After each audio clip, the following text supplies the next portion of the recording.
10 जो स्तुतियां बताई उसने संध्या बंदन में। हाँ, वो कौन कौन सी की 10 बताए थे, पूर्ण मदम और वो नहीं, मैंने ये बताया कि जैसे पूर्णमदः पूर्णमिदं पूर्णात् पूर्णमुदच्यते मंत्र है ना, ये मंत्र जो पढ़ा गया है कोई वेद से लेकर के पढ़ा गया है, उसको बृहदारण्यक उपनिषद में रखा गया है। और बृहदारण्यक उपनिषद के मूल जो मंगलाचरण है ये मंत्र है। इसी प्रकार से सहनावतु सहनो भुनक्तु ये कृष्ण यजुर्वेद का है, लेकिन ये कठ उपनिषद में पढ़ा गया है। तो जितने 10 शांति मंत्र होते हैं ना, वो कोई न कोई वेद से, कोई न कोई उपनिषद से उसको लेकर के ये 10 शांति मंत्र का पाठ जो है ना रखा गया है। इसलिए सिद्ध होता है कि ये सब कुछ वैदिक सिद्धांत है। हमारे कहने का मतलब यही था, ये सब वैदिक सिद्धांत है। और उसमें देखेंगे तो लिखा है ना, ये मंत्र यहाँ से लिया गया, वेद से लिया गया, ये शुक्ल यजुर्वेद का है, ये अथर्ववेद का है, ये ऋग्वेद का है, ये सब विषय वहां होता है। उसे वहां देखेंगे ना मंगलाचरण में जो शांति मंत्र में, तो वो सब लिखा है। प्रणाम स्वामी जी। जी जी हरि स्वामी जी निकल गए थे, स्वामी जी निकल गए। महाराज जी की व्याख्या बहुत विस्तृत है। हमारे परम पूज्य अखंडानंद जी की व्याख्या है इनकी, बिल्कुल इनके पैर लगती हुई बहुत। अच्छा एक चीज बताओ सारस्वत जी, ये जो नचिकेत विद्या, चाहे नचिकेत अग्नि बोला, चाहे त्रिनचिकेत बोला, हाँ जी, ये दूसरे जो कर्म के यज्ञों से अलग कैसे हुई? नचिकेत अग्नि ये भी एक स्वर्ग को ले पहुंचाने, स्वर्ग में ले जाने वाली अग्नि बताइए। नाम ही अग्नि स्वर्ग में जाती है, डाला गया है। नहीं, मेरे को क्या है कि अब जैसे जो बाद में जो बताते हैं ना, जब क्रतु और अग्नि ये सबसे कि मैं ही आत्मा, वो तो समझ में आता है। लेकिन ये जो नचिकेत अग्नि चाहे त्रिनचिकेत ये जो बता रहे हैं, ये अलग से, मतलब ये जब से ये कठोपनिषद पढ़ रहे हैं ना, वो तब से मन में संतुष्टि नहीं हो रही कि ये है कहाँ पर। अब जैसे ईंटें लगाना तो सब जगह है, हाँ जी, चाहे वो आकार है उसका वो भी सब जगह है, लकड़ियां कैसी चुननी है वो भी सब जगह है, वो तो कोई भी हवन करते हैं हर जगह है ना। ये इसमें क्या है जो इसकी जो कि और तो किसी जगह है नहीं, ये नचिकेत सब मतलब नहीं, ये मतलब भाष्यों में तो कहीं नहीं है कि मतलब इसका यहाँ पर डिटेल दिया हुआ है कि कोई पर्टिकुलर शेप होगा। नहीं, नचिकेत अग्नि का मैं अभी अखंडानंद जी का इसका विस्तार से दिया हुआ है, अब इसको पढ़ के मैं आपको बता सकता हूँ, इसकी व्याख्या पढ़ के पता नहीं है, दिया हुआ अलग से अग्नि का, ऐसा इसी में दिया हुआ है महाराज, कठोपनिषद में ही हम उन्होंने दिया है नचिकेत अग्नि का, ये ब्रह्मलोक में ले जाने वाली है। इसमें जो है ना सुशील जी, जो आप कह रहे हो वो भी है, जो अग्नि का यज्ञ है, और एक इसमें जो भाष्य में दे रखा है ना 18वें श्लोक के, उसमें कहा उस अग्नि को आत्म स्वरूप से जानने वाला विद्वान। तो उस अग्नि को जो आत्म स्वरूप से जानने वाला, जो मेरी आत्मा है वही उसमें हवन है, वही यज्ञ है। तो आत्म स्वरूप से जानने वाला जो विद्वान अग्नि ऋतु का चयन करता है, मतलब साधन करता है। किसका साधन करता है? उस अग्नि, कौन सी अग्नि? आत्म स्वरूप से जानने वाला, कि आत्म स्वरूप जो ये आत्मा है, इसका जो चौथे अध्याय में नहीं आया अग्नि यज्ञ, इंद्रियों का संयम रूपी यज्ञ करता है, वही समझ में आया। तो विष्णु का इंद्र रूपी अग्नि में हवन करता है, तो इंद्र रूपी अग्नि में संयम रूपी विष्णु का हवन करता है। तो वो जो कितने हवन दे रखे हैं, तो यज्ञ कह के उसको अग्नि में कह रखा है, इंद्रिय रूपी संयम अग्नि में। फिर कितनी सारी अग्नि कह रखी है, 12-13, तो वहाँ जो अग्नि है, तो यहाँ उसको क्लियर किया भाष में कि आत्म स्वरूप से जानने वाला विद्वान। गारपत्य अग्नि भी है, गारपत्य। हाँ, अग्नि कृतु का चयन करता है। तो समझ में आ गया, लेकिन जो आत्म स्वरूप में हवन करेगा वो स्वर्ग में क्यों जाएगा? नहीं, अगर मान लो स्वर्ग में जाने का मतलब ये है कि अगर उसके अंदर थोड़ी बहुत भी कामना या कुछ रह गई तो स्वर्ग में जाएगा, कामना से रही तो ब्रह्मलोक चला जाएगा। बिल्कुल अगर जो निरुपाधिक है वो मुक्त हो जाएगा। तो उसकी स्टेज जो अंदर की जो भाव है, अंदर की जो स्थिति है, वो सबकी अलग अलग है। क्या है तो आत्मस्वरूप से यज्ञ करता है, लेकिन अभी भी कहीं सूक्ष्म कामना, सूक्ष्म अहंकार थोड़े बने हुए हैं। तो सूक्ष्म अगर रह गया तो ब्रह्मलोक चला जाता है, अगर कुछ रह गई कामना है कुछ, तो वो स्वर्गलोक चला जाता है कामना पूर्ति कर। तो मतलब सबकी जो स्थिति है वो स्थिति के अनुसार गति है। तो यहाँ कहा आत्मस्वरूप से जानने वाला साधन करता है, वो अधर्म, अज्ञान और राग द्वेष आदि रूप मृत्यु के बंधनों को देहपात से पूर्व ही त्याग कर देता है। मतलब मृत्यु से त्याग क्या करता? अधर्म, अज्ञान और राग द्वेष आदि। ये तो अगर ये उसके सारे छूट गए तो किसकी क्या स्थिति हुई, तब उसके अनुसार उसकी गति। तो यहाँ फिर वो मांगता क्यों नचिकेता फिर आत्मविद्या यमराज से? इसीलिए मांग रहा ना। हाँ शर्मा जी, ये नचिकेता अग्नि है, इसकी व्याख्या जो है स्वर्ग तक ले जाने वाली है, ब्रह्मलोक तक ले जाने वाली है। क्योंकि उससे आगे भी तो प्रश्न किया है ना नचिकेता ने, मुझे उस विद्या का मुझे उपदेश दीजिए, धर्म धर्म से परे, निर्जन से परे, तो मुक्ति की बात भी है, ज्ञान से परे, कारण से परे, उसकी व्याख्या, उसकी मुझे दीजिए, शिक्षा दीजिए। तो इसका मतलब तीसरा जो प्रश्न है इससे आगे है कि नहीं है? ये नचिकेता अग्नि से आगे है उसका तीसरा जो है। नहीं वो सरस्वती, देखिए शर्मा जी, आप इसको प्रश्न रूप में बना के स्वामी जी से पूछिए ठीक से, क्योंकि देखिए मैं बोल रहा हूँ, आप उसका सेंस समझ गए हो।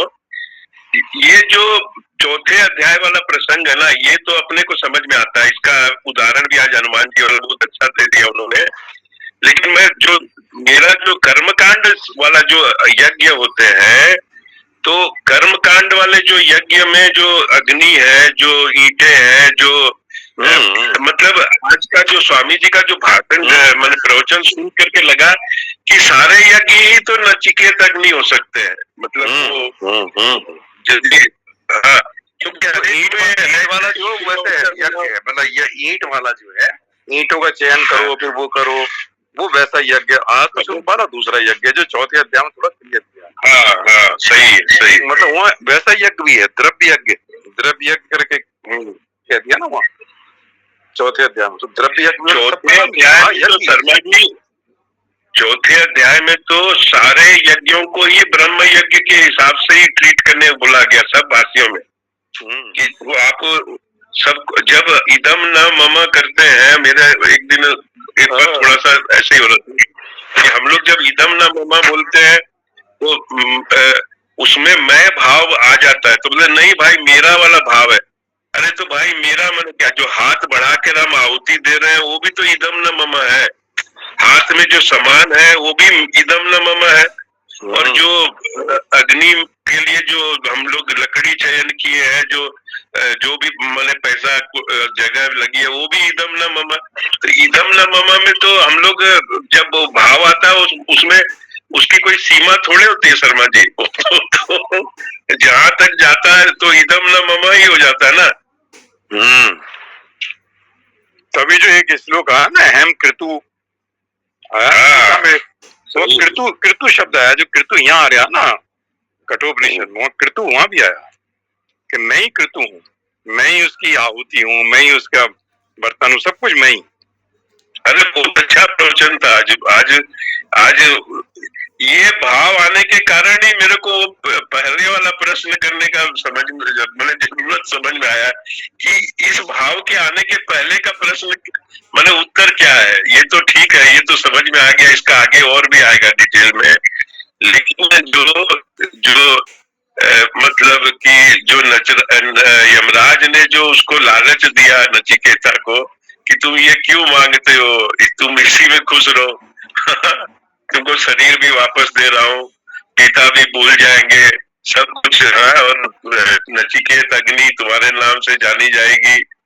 अब ये जो आत्म स्वरूप ब्रह्म यज्ञ और जो ब्रह्म विद्या जो देंगे अगले इसमें अध्यायों में, तो वो तो ठीक है, वो तो हम लोग सुनेंगे ही, लेकिन ये आप शर्मा जी थोड़ा प्रश्न अच्छा बनाओ, कि लंबा प्रश्न करने से ना फिर वो ठीक से सब जमता नहीं है। मतलब वो स्वामी जी तो ऐसे संकेतों में भी समझ जाते हैं उनका।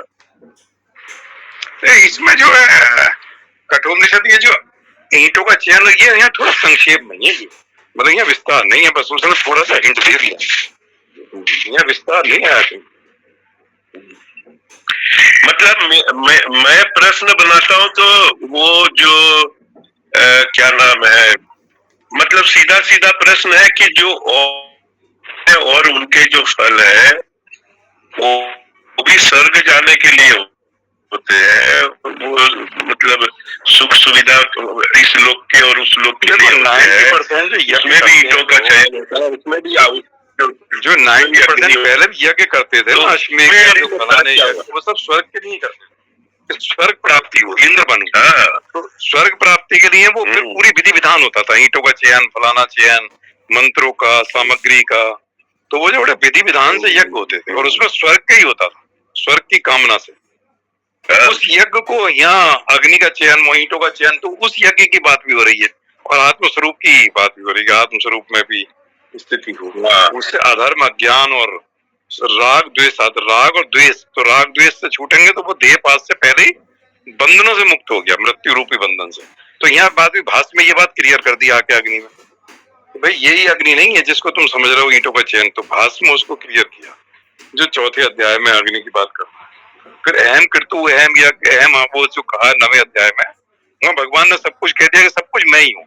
जब तुम सब कुछ मुझे ही समझोगे तो तुम्हारा स्वार्थ किसी के साथ बचेगा ही नहीं कि ब्रह्म के अलावा दूसरा कुछ है।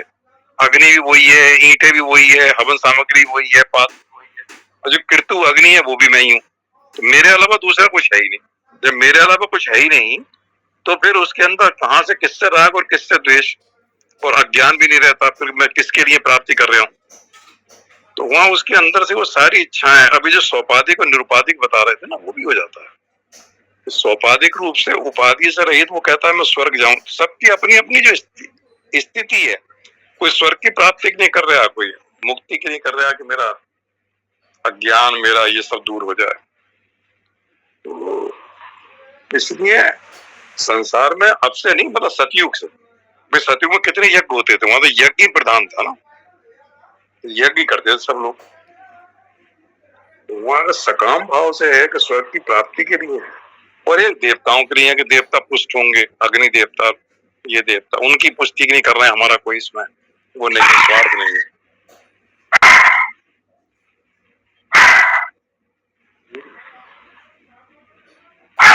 एक जगह रामायण में आया वाल्मीकि के बारे में कि हनुमान जी ने जो लंका दहन करी तो सीता जी के शोक रूप अग्नि को लेके, मतलब उनका जो शोक था सीता जी का, वो अग्नि के रूप में प्रज्वलित हुआ। उस शोक रूप अग्नि से लंका जलाई, जिससे उनका शोक भी नष्ट, मतलब इतना शोक था। तो उसमें क्या, सीता जी के शोक रूप अग्नि से लंका का दहन किया। तो शोक भी अग्नि के, शोक है ही अग्नि, जला देता। तो सही बात है वो भी तो अंदर की, अरे तो विरहाग्नि, शोकाग्नि, सब तो शब्द है ही।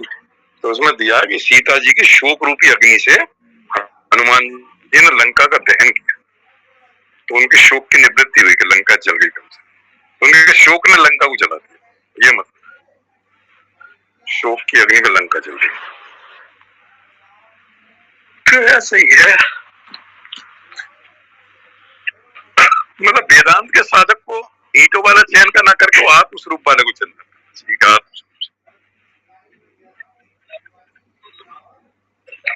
ठीक है, लेकिन सर्वर की बात क्या, अब उपनिषद में ही तो वहां पर जो फल रूप से ये जो यमराज जो खुद बोलते हैं, जो शुरू के जो वर देते हैं उसको, तो उसमें ये इसके लिए मुक्ति का तो बोलते ही नहीं है यमराज, ये तो भाष्य में दिया है कि भाष्य में दिया है, लेकिन भाष्य में देख के जो आगे बढ़ोगे ना, इसका जो अगला वर है, तो उसमें तो पूरा मुक्ति के साधन ही है ना, कि कैसे हम, तो वो फिर सेपरेट हो जाता है ना।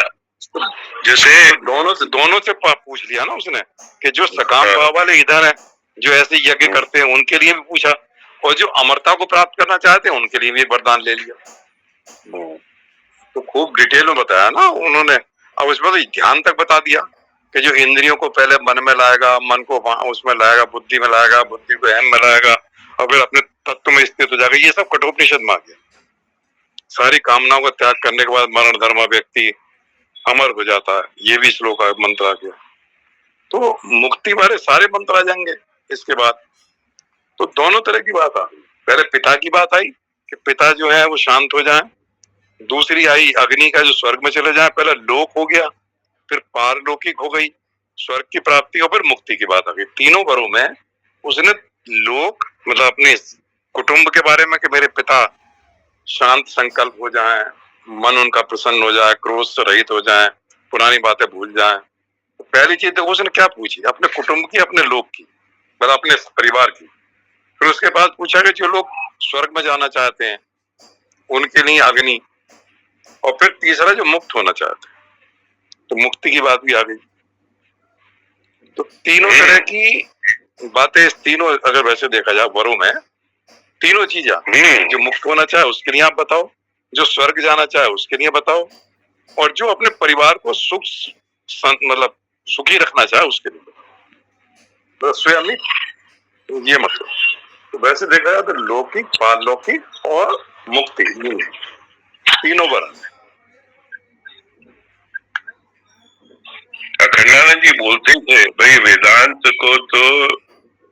वेदांत का पूरा रस लेना है, उसका तो समझना चाहिए कि भाई कोई, अब जैसे मुंडक उपनिषद में भी देखिए, वो जो शौनक ऋषि जो है वो महासाल थे, तो मैंने पूरी उन्होंने उपलब्धि की थी। तो वैसे ही अष्टावक्र गीता में जनक है तो राजा ही थे, और बढ़िया राजा थे। तो ये मतलब जो वेदांत मैंने फालतू का निगेट करने नहीं बोलता है, संसार को जो है मैंने आप अपना कर्म करो, अच्छे से करो, लेकिन आत्म विद्या भूलना नहीं चाहिए व्यक्ति को। तो ये जो वेदांत का जो स्पष्ट रूप से है ना, ये अब क्योंकि आपका भी बोलना सही है कि अपने तो वेदांत बढ़ रहे, अपने क्यों उसमें जाना चाहिए। अब तो फिर मतलब क्या होगा, रास्ते से ना दूसरे रास्ते पे चले जाएंगे। तो चैन में अग्नि में इसमें दिमाग लगा के करेंगे भी क्या, जब मतलब हमें उससे कोई मतलब रास्ते भी, उस रास्ते जो चलना ही नहीं, उस रास्ते का पूछ के भी क्या करना है कि भाई अग्नि का चैन में ऐसे करेंगे, वो भी करेंगे। मतलब आत्मस्वरूप वाली भास की बात ठीक है कि भाई, इसलिए तीसरा वही समझ में आ गया। इसलिए दूसरे वर्ग के ऊपर, अग्नि के ऊपर देखो, इस कठोपनिषद में बहुत विस्तार नहीं दिया, मतलब 2-3 श्लोक में निपटा दिया इसको बड़े संक्षेप में। तो कैसे होना, चयन कैसे होना, कुछ भी नहीं दिया। शर्मा जी, मेरे को उसका कोई अर्थ ही नहीं समझ में आता है, न तो भाष्य में आता है, न मंत्र में आता है। मैंने आप उसको नाम भी दे रहे हो नचिकेत अग्नि, और हम लोग ना कभी जिंदगी में सुने ही नहीं कि इस नचिकेत अग्नि से कहीं पर हवन हो रहा है। कोई बोलता ही नहीं है, पंडित अच्छे जो जानकार है वो भी नहीं बोलते हैं। तो या तो ये विद्या ही लुप्त हो गई, जो कि असंभव सा लगता है कि इतना पॉपुलर कठोपनिषद है। अब देखिए आपको वाजपेयी यज्ञ, वाजपेयी टाइटल वाले लोग मिल जाते हैं। वाजपेयी यज्ञ वो लुप्त नहीं हुआ है, वो अग्निहोत्र है, वो कम हो गया लेकिन लुप्त थोड़े हुआ। तो सोचिए वाजपेयी, अग्निहोत्र जैसे चीजें भी लुप्त नहीं हुई, ये नचिकेत क्यों लुप्त होगी?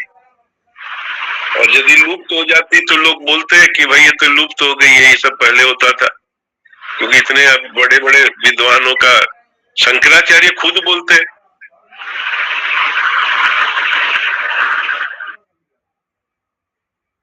तो ये कुछ इसका, चलिए ठीक है। अभी मैंने आपके यहाँ सारस्वत जी कुछ बोल रहे थे, हरिओम। मैं ये बोल रहा था कि देखो ये 3 स्टेज यहाँ पर बता दें, तीन वरदान लिए ना, तो 3 स्टेज। ये दूसरी स्टेज जो है ना, ये शरीर को लेकर के जो उपासना हो रही है, इसमें शरीर भाव थोड़ा रहता है।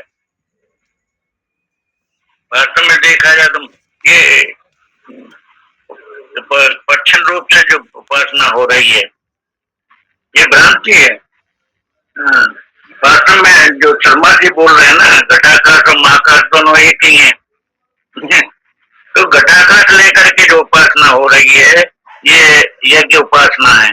इसमें द्वैत तो रहता ही है ना, बिना द्वैत के तो ये कहाँ होती है यज्ञ।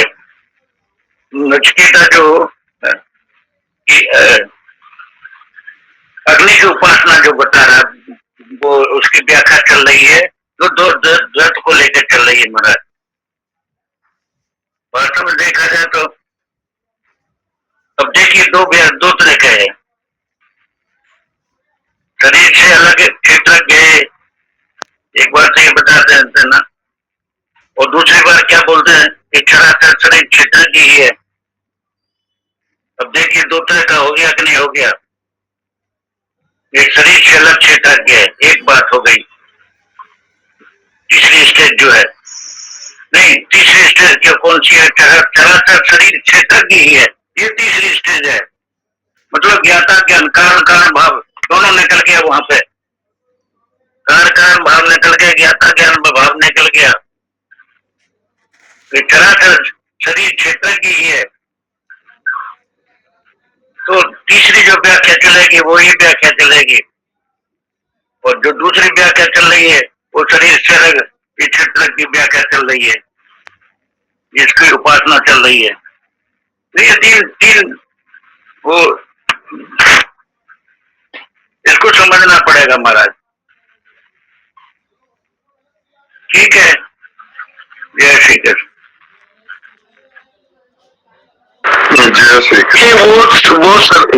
वहां पर प्रश्न नहीं है, वहां पर प्रश्न नहीं है सारस्वत जी। प्रश्न है कि ये जो प्रसंग हम लोग जब करते हैं ना, तो वो जो शर्मा जी ने बताया ना कि वहाँ नचिकेत अग्नि या उसके विषय में जो यज्ञ वगैरह उनका बड़ा डिटेल नहीं दिया, खाली एक रिफरेंस दे दिया बस। और उसका बोला कि चूंकि आगे में विषय अलग है, तो उसके बारे में बहुत ज्यादा, जैसे मुंडक उपनिषद में अपरा विद्या में एक ही श्लोक का आधा में खत्म कर दिया, साम यजु और सब शिक्षा वेदांत बता के उसको खत्म कर दिया। उसमें ज्यादा जाने का जरूरत है ही नहीं, बस वो अपना सृष्टि प्रकरण आ करके और जो मूल दिया है उसमें प्रवेश कर गया। इसी तरह है ये उपनिषद में। उपनिषद जब पढ़ रहे हैं तो उसके विषय में बहुत ज्यादा जानने की जरूरत नहीं है। जो प्रश्न पूछ रहा है यमराज से, तो यमराज से ना तो उसके मन में स्वर्ग की कोई इच्छा है, ना भोग की इच्छा है, ना कोई कामना, ना उसमें वो समय ज्यादा लगाना चाहता है कि इसके ऊपर बहुत विस्तार से मैं पूछना चाहूँ और यमराज बहुत विस्तार से जवाब देना चाहूँ। तो स्वर्ग की प्राप्ति बहुत ज्यादा महत्व नहीं रखती, क्योंकि वो होने के बाद, पूर्ण क्षीण होने के बाद फिर वापस आना पड़ेगा। तो ना यमराज ने उसको विस्तार दिया, ना उसने उसके विस्तार से पूछा। तीसरे वर्ग के बारे में कितने विस्तार से यमराज बताते हैं और कितने विस्तार से चर्चा होती है। तो दूसरा जो वर है उसमें वो थोड़ा सा देखो, जैसे स्वर्ग की बात आ गई और स्वर्ग की बात पूछ रहा हूँ ना, अग्नि की बात बता दी कि अग्नि से यज्ञ के द्वारा कैसे स्वर्ग की प्राप्ति। विस्तार में दोनों के मन में नहीं है कि इसके बारे में हम विस्तार में जाएं, क्योंकि स्वर्ग के बारे में बहुत ज्यादा रुचि नहीं है, मतलब ना नचिकेता की है ना यमराज उसको बहुत ज्यादा वर्णन करना चाहते हैं। तो रुचि है मुक्ति की, जो तीसरा वर है कि मृत्यु के बारे में पूरा बताना और मृत्यु से कैसे छूटा जाए, आवागमन से कैसे, उसके ऊपर कितना विस्तार है कठोपनिषद। तो इसलिए स्वर्ग की प्राप्ति के ऊपर एम्फासिस नहीं है, मतलब उपनिषद नहीं है। जो उपनिषद का ऑब्जेक्टिव ही ब्रह्म विद्या के आवागमन से मुक्त हो जाए। तो थोड़ा बहुत रेफरेंस है कहीं कहीं, लेकिन बहुत ज्यादा आप देखो किसी भी उपनिषद में बहुत ज्यादा नहीं है। पासिंग रेफरेंस है। हाँ, सही बोल रहे हैं। पासिंग रेफरेंस है कि भाई हर व्यक्ति कामनाओं की एक बार स्टेज से गुजरता है, इसलिए उसको उसमें कोई खराब भी नहीं है, लेकिन उसके आगे बहुत कुछ है। मतलब देखो जो 80,000 मंत्र हैं वेदों के जो 1 लाख मंत्रों में से 80,000 कर्म के ऊपर है और उपासना है 16,000। तो उसमें यज्ञ के ऊपर कितना विस्तार है। जब आर्य समाज यज्ञ करते हैं मंत्रों से, अग्नि में, अग्नि के चयन में, तो वो जो 80,000 मंत्र है ना वेदों के शुरू वाला पार्ट जो है, तो उसमें अंदर खूब विस्तार है वेद यज्ञों के ऊपर। मतलब पूरे मंत्र, कौन से मंत्रों से पुत्रेतर यज्ञ कौन सा होगा और कामना की इसके लिए कौन सा, तो वेदों में पूरा विस्तार दे रखा। लेकिन जब आप अंतिम भाग में ज्ञान में आओगे वेदांत में जो उपनिषद है, तो उसमें भी अगर फिर वो यज्ञ के ऊपर आ जाए स्वर्ग की प्राप्ति के, तो वो तो बात वहां आएगी 80,000 मंत्रों में। तो शर्मा जी ये मल विक्षेप आवरण है, आपने तो जानते ही हैं। तो मल के विनाश के लिए ये धर्म, तो यज्ञ जो है धर्म में आ जाता है ना। यज्ञ है दान तप कर्म न त्याज्यम कार्यमेव च। तो ये यज्ञ जो है ये कर्म में तो आ जाता है। तो मल के विनाश के लिए धर्म की जरूरत है। हाँ, तो ये यज्ञ नंबर 1 है सारा सोच। पहली स्टेज इसमें अंतःकरण की शुद्धि के लिए उसको यज्ञ करने हैं। हाँ, ये अंतःकरण की तो वही तो मल। हाँ, इसलिए इसको वेदों के प्रथम भाग में ले लिया जो कर्म वाला। देखिए अंतःकरण शुद्धि में तो तीनों चीज आ जाती है। अंतःकरण शुद्धि के लिए तो अंतःकरण में तो फिर शुद्धि के लिए मल विक्षेप तीनों। लेकिन ये मल स्पेशली मल धर्म जो है मल को मिटाने के लिए, मल को दूर करने के लिए धर्म जरूरत है। तो धर्म में तीनों चीज आती है। धर्म में उपासना योग, उपासना योग और यज्ञ तीनों ही आते हैं। तो अभी वेदांत ज्ञान कांड है ना, तो ज्ञान में तब पहुंचेगा जब उसका विक्षेप और मल वगैरह दूर हो चुके, तो वो स्टेज नंबर 1 में आ गई। पहला स्टेज यही तो है ना। हाँ, वही कह रहा हूँ, स्टेज नंबर 1 में जब आ गई। मल के लिए मल को दूर करने के लिए तो यज्ञ है। हाँ, जो यज्ञ की चल रहा है ना, तो इसलिए उसको वेदांत में बहुत ज्यादा, उपनिषदों में बहुत ज्यादा विस्तार नहीं दिया, क्योंकि वहाँ विस्तार हो चुका है पहले उसको। तो वेदांत में जब पहुंचेगा आदमी, तो वो पहुंचेगा जिसका मल दूर हो चुका है। बिल्कुल। तो इसलिए वेदांत उपनिषद में आके फिर उसी चीज को दोबारा से कहें, तो वहां कह चुके हैं 80,000 मंत्रों में। उपासना आ गई 16,000 मंत्रों में। उसके बाद 4,000 मंत्र जो वेदांत के ये ज्ञान के, उसमें वो चीजों को रिपीटिशन नहीं करा, वो वहां अपने अपने भाग में आ चुका है। भाई 96,000 जो है वो तो आ चुके।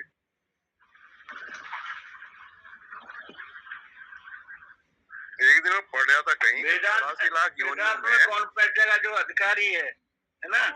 यहाँ अधिकारी कौन पहुंचेगा जो अधिकारी है। तो अधिकारी कौन है? मल विक्षेप जाके नहीं, केवल एक अज्ञान कह रहे हैं। तो जो यहाँ तक पहुंचा है, मल विक्षेप जाके नहीं, केवल अज्ञान, तो वो वेदांत का अधिकारी है। जो विवेक वैराग्य खट संपत्ति मुमुक्षा से युक्त है, वो वेदांत का अधिकारी है।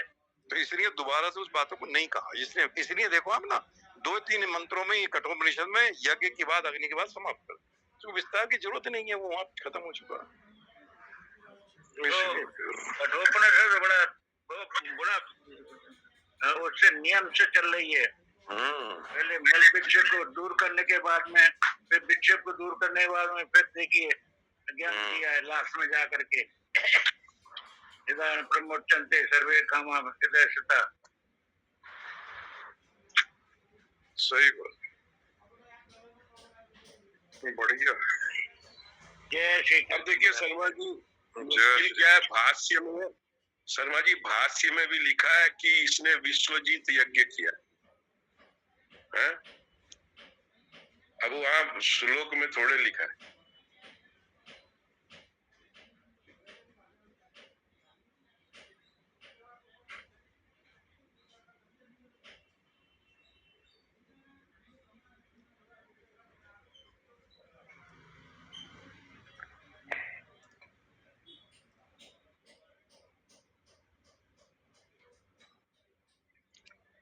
चलिए जय मतलब श्री श्रेय और प्रे भी कठोपनिषद में आएंगे ना, इसलिए श्रेय और प्रे की बात।